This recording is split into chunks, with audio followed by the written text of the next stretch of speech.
See, I'm not one of these people who's worried about everything. You got people like this around you. Country's full of them now. People walking around all day long, every minute of the day, worried about everything. Worried about the air, worried about the water, worried about the soil. Worried about insecticides, pesticides, food additives, carcinogens. Worried about radon gas, worried about asbestos. Worried about saving endangered species. Let me tell you about endangered species, all right? Saving endangered species is just one more arrogant attempt by humans to control nature. It's arrogant meddling. It's what got us in trouble in the first place. Doesn't anybody understand that? Interfering with nature. Over 90%, way over 90% of all the species that have ever lived on this planet, are gone. They're extinct. We didn't kill them all. They just disappeared. That's what nature does. They disappear these days at the rate of 25 a day. And I mean regardless of our behavior. Irrespective of how we act on this planet, 25 species that were here today will be gone tomorrow. Let them go gracefully. Leave nature alone. Haven't we done enough? We're so self-important. So self-important. Everybody's going to save something now. Save the trees, save the bees, save the whales, save those snails. And the greatest arrogance of all, save the planet. What? Are these fucking people kidding me? Save the planet? We don't even know how to take care of ourselves yet. We haven't learned how to care for one another. We're gonna save the fucking planet? I'm getting tired of that shit. Tired of that shit. Tired.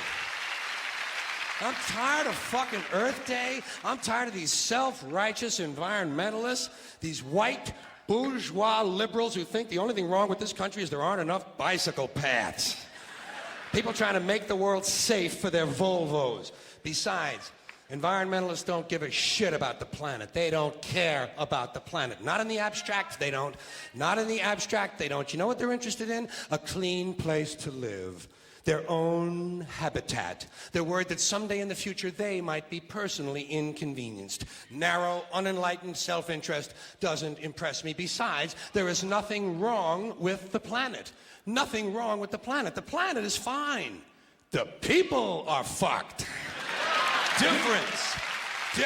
The planet is fine. Compared to the people, the planet is doing great. It's been here 4.5 billion years. Did you ever think about the arithmetic? Planet has been here 4.5 billion years. We've been here, what, 100,000? Maybe 200,000? And we've only been engaged in heavy industry for a little over 200 years. 200 years versus 4.5 billion. And we have the conceit to think that somehow we're a threat? That somehow we're going to put in jeopardy this beautiful little blue-green ball that's just a-floating around the sun? The planet has been through a lot worse than us. Been through all kinds of things worse than us. Been through earthquakes, volcanoes, plate tectonics, continental drift, solar flares, sunspots, magnetic storms, the magnetic reversal of the poles, hundreds of thousands of years of bombardment by comets and asteroids and meteors, worldwide floods, tidal waves, worldwide fires, erosion, cosmic rays, recurring ice ages, and we think some plastic bags and some aluminum cans are going to make a difference? The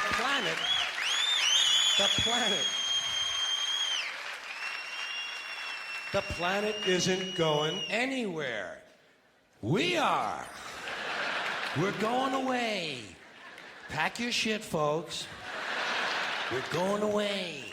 And we won't leave much of a trace either. Thank God for that. Maybe a little styrofoam. Maybe. Little styrofoam.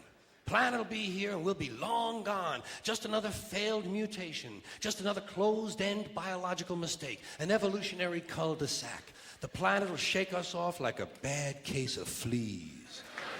A surface nuisance. You want to know how the planet's doing? Ask those people at Pompeii who are frozen into position from volcanic ash how the planet's doing. Want to know if the planet's all right? Ask those people in Mexico City or Armenia or 100 other places buried under thousands of tons of earthquake rubble if they feel like a threat to the planet this week. How about those people in Kilauea, Hawaii who build their homes right next to an active volcano and then wonder why they have lava in the living room? The planet will be here for a long, long, long time after we're gone, and it will heal itself, it will cleanse itself, because that's what it does. It's a self-correcting system. The air and the water will recover, the earth will be renewed, and if it's true that plastic is not degradable, well, the planet will simply incorporate plastic into a new paradigm, the earth plus plastic. The earth doesn't share our prejudice towards plastic. Plastic came out of the earth. The earth probably sees plastic as just another one of its children. Could be the only reason the earth allowed us to be spawned from it in the first place. It wanted plastic for itself. Didn't know how to make it. Needed us. Could be the answer to our age-old philosophical question, why are we here? Plastic. Assholes.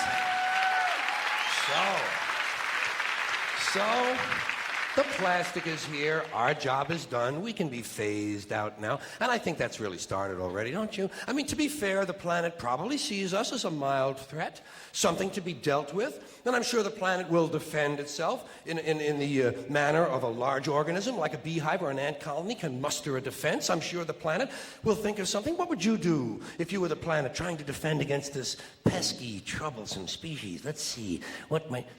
viruses. Viruses might be good. They seem vulnerable to viruses. And viruses are tricky, always mutating and forming new strains whenever a vaccine is developed. Perhaps this first virus could be one that compromises the immune system of these creatures. Perhaps a human immunodeficiency virus, making them vulnerable to all sorts of other diseases and infections that might come along.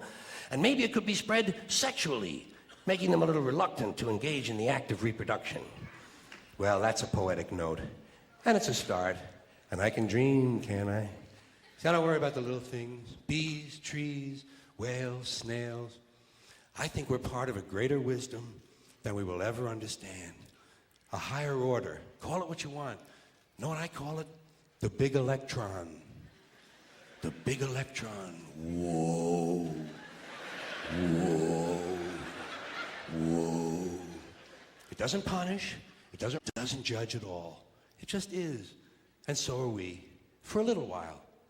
Thanks for being here with me for a little while tonight. Thank you.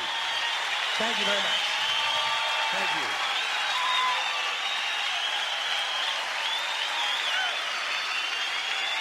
Thank you. You in New York City, take care of yourself. Take care of yourself.